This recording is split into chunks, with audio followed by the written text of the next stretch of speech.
Perkenalkan saya Yohanes Kore dari Universitas of Min Papua. Saya sangat tertarik dengan apa yang disampaikan oleh Eko Nusa. Itu satu program yang menurut saya untuk Papua itu sangat tepat. Karena itu sekaligus juga untuk mendidik masyarakat kita. Karena saya melihat bahwa di beberapa tempat masyarakat itu mau menerima uang yang besar, tapi berproses dengan hal yang dari dirinya atau dari daerahnya, dari hal-hal kecil itu agak sulit. Nah, ini mungkin nanti bisa jelaskan bagaimana proses itu sampai masyarakat bisa menerima program yang mulai dari sederhana kemudian bisa berkembang dan seterusnya. Karena di tempat lain itu orang lain menunggu. Ya, menunggu nanti kalau ada dana dari perusahaan besar yang datang menjanjikan membongkar hutan dengan dana besar, nah itu antusias.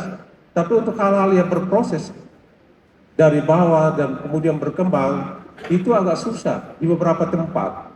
Mohon bagikan pengalaman itu supaya mungkin di tempat kami dan bisa mempromosikan untuk masyarakat. Terima kasih.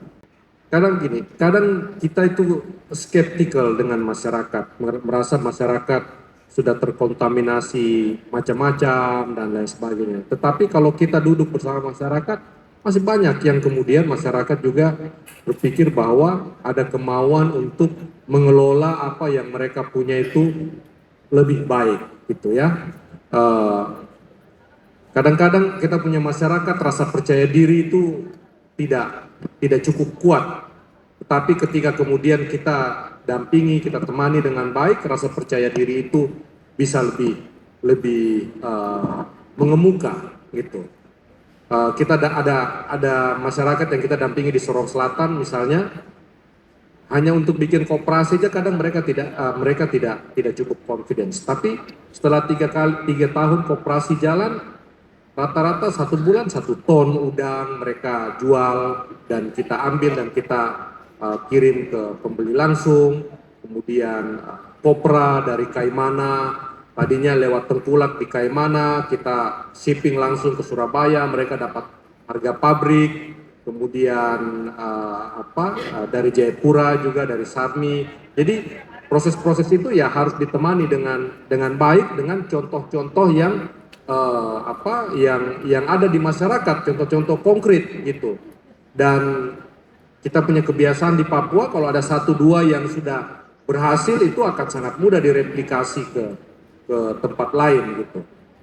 Yang paling penting adalah bagaimana mengedepankan, menaruh masyarakat di depan. Jangan kita kadang-kadang bilang, oh kita mau bantu masyarakat, tapi sebenarnya bukan masyarakat yang kita bantu, tapi yang kita bantu cuma diri sendiri. Jadi banyak pengalaman seperti itu, Pak.